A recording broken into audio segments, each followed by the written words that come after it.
in a desperate attempt to link the heterogeneous origin of Igbo people to one or another, just like the Yoruba people. Eastern revisionists have started writing several books and textbooks that Igbo people came from Ile-Ife and they are the real owners of Ile-Ife before the Yoruba came and chased them away to the present location they were today. Now, what I'm about to be telling you may make you feel emotional and hurt, but the fact is that history does not respect emotion. Yes, it does not. It is just some garbage that has happened in the past that connect us with our roots and our ancestors. In one of Nnamdi Kanu radio broadcasts many years ago before he was apprehended, he said that the origin of Igbo is unknown, meaning that they are not from the same source. He said they are not linked to one another because they are not heterogeneous. They came from different parts of Africa. What you know as Igbo today is an identity built as a union of people with language similarities and cultural similarities, not with homogeneous origin. Get that fact.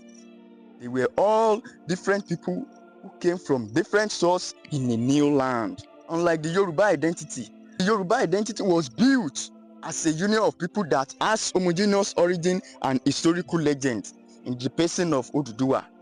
Yoruba is not built on language similarities alone. No. Ile-Ife is the origin and source of all Yoruba sub-ethnic groups we have all over the world. Before we started bearing Yoruba as a unification name, Ile-Ife has been uniting us as our roots and our identity.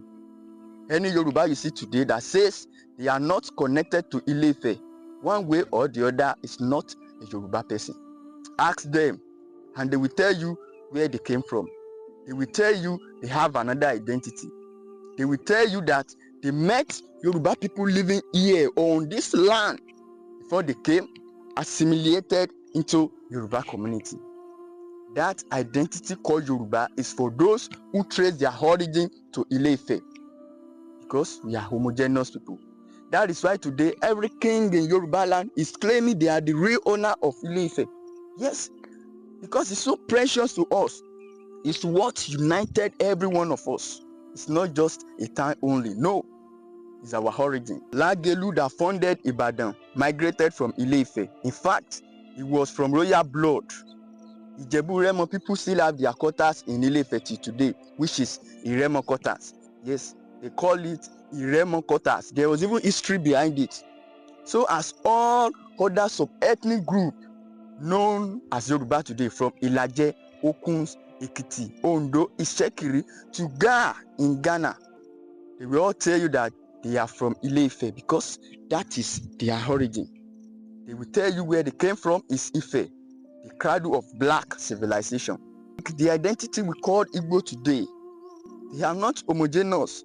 They are not united by one source like the Yorubas, because it is a union of language and cultural similarities, not homogeneous origin. That is just the difference. First differences. Now, to substantiate the political fiction book written by Igbo authors that they are the first owner indigenous people of Ile-Ife before the Yoruba came and chased them away. How can heterogeneous identity claim one source? How?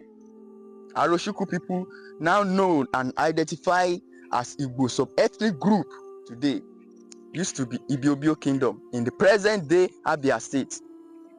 Ibon Kingdom was an Ibibio settlement, if you don't know, until the 14th century, when another heterogeneous people, emphasis on that, known as Aboriba, came to settle with the Ibibio. After several wars, fights, disagreement, they chased the Ibibio from their original settlement in the present day Abia State to what we now call Akwa Ibom today. Yes, the remains of the Ibibio people were assimilated. After Ibibio left Ibon Kingdom as a result of war, Aboriba people took over their civilization. They claimed their alphabet, which is the Nsibidi. Many people don't know the Nsibidi alphabet was formed by the Ibibio people, the real settler of that place. Not just Nsibidi only. The long Aroshuku Juju belongs to the Ibibio. It belongs to them. It's their invention and civilization. So what now happens after that? The Ibibio people that got assimilated alongside with the Eza people of Ebonyi State and Eziagu people from Owerri State come together as a confederacy that became Aroshuku people. That Aroshuku kingdom that, oh, I'm from Aroshuku. Confederacy of different people, different origin and source. According to oral history, the Ibom people pointed to Cameroon as their source, where they migrated from. The Eza people that you can find in present day Ebonyi State, they all point to Benue State as their source, so as Abiriba people and the Owerri people. But they came together to form a confederacy. The Inri people, that is regarded as the oldest Igbo people, do not share their source with the Aroshuku Confederacy or Inzuka people. Inri people are the descendants of Eri, the man who is believed to have come from Israel and founded Anambra State. Now, the stand of my point now is, how can heterogeneous people unify under the identity called Igbo, claim that they are the real aborigine of Ile-Ife? Make it make sense. Which of this union of language similarities and cultural similarities is from Ile-Ife? You have to know, because Igbo identity is a union of similar culture, similar language, not homogeneous people. So if you said Igbo, it's wrong. When you said Igbo came from Ile-Ife, that identity is not homogeneous. It sounds weird when you trace heterogeneous identity to one source. Yes, this is desperation, and all this desperate attempt to vandalize the history of Yoruba people just because you want to have a source needs to be stopped. This book, as a matter of fact, needs to be petitioned because it's not even close to history. Just fiction books and assumption. History is not what you should joke with. No. People without history is gone. Anything in written document is more dangerous than what we think. The book is on Amazon. Imagine 50 years to this time. A lot of people will read this book and grow up believing in the lies that is written in this book. They will even use it as a reference. Yes. Why do you think Israel came back for their promised land? Why? Because it has been written.